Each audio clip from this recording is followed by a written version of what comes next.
उन्हाळ्याच्या सुट्टीचा आनंद लुटण्यासाठी विनायक पाटील यांनी शिमल्याला फिरायला जाण्याचा बेत आखला होता। पाटील कुटुंब हस्तमुख आणि धार्मिक होतं। विनायक हे एका बंकेत काम करत होते आणि त्यांच्या पत्नी सुजाता शिक्षिका होत्या। त्यांना 2 मुलं होती, 12 वर्षांचा रोहन आणि 9 वर्षांची तान्वी। घरात स्वामी समर्थांची नितांत भक्ती होती। दर गुरुवारी स्वामी समर्थांचा उपवास आणि नामस्मरण केले जायचं। स्वामींचा फोटो त्यांच्या गाडीमध्ये लावलेला होता आणि प्रवासाला निघताना विनायक नेहमी त्यांना नमस्कार करूनच गाडी सुरू करायचे। शिमल्याचा प्रवास सुरू झाला। सकाळीच सगळी तयारी करून पाटील परिवार गाडीत बसला। गाडीत आनंदाचं वातावरण होतं। तान्वी खिडकीतून बाहेर डोंगर पाहत होती, तर रोहनने मोठ्या उत्साहाने प्रवासात गाणी लावली होती। पप्पा, आपण केव्हा पोहोचणार? रोहनने विचारलं। संध्याकाळपर्यंत पोहोचू बेटा, डोंगराचे रस्ते आहेत, सावकाश जायचं, विनायक हस्त म्हणाले। रस्त्यात थोडा थांबून त्यांनी चहा घेतला। आजूबाजूच्या निसर्ग सौंदर्याने सगळे मंत्रमुग्ध झाले। डोंगरावर उंच झाडं आणि खाली खोलद्या पाहून तान्वीला थोडीशी भीती वाटू लागली। आई, खूप खोल आहे नाही दरी? तान्वीने आईच्या हाताला धरून विचारलं। हो बाळा, पण आपण सुरक्षित आहोत, काळजी करू नकोस, सुजाताने तिला जवळ घेतलं। प्रवास जसजसा पुढे जात होता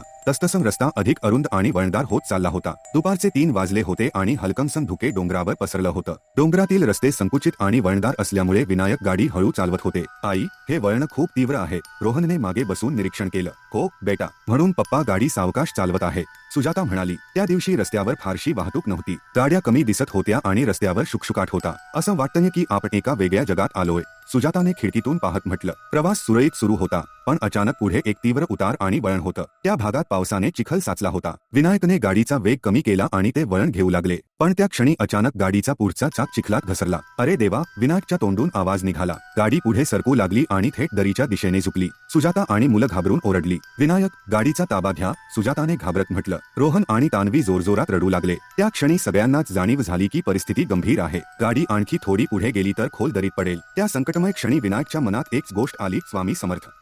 त्यांनी मोठ्या आवाजात ओरडून नामस्मरण सुरू केलं। अक्कलकोट स्वामी समर्थ, स्वामी समर्थ।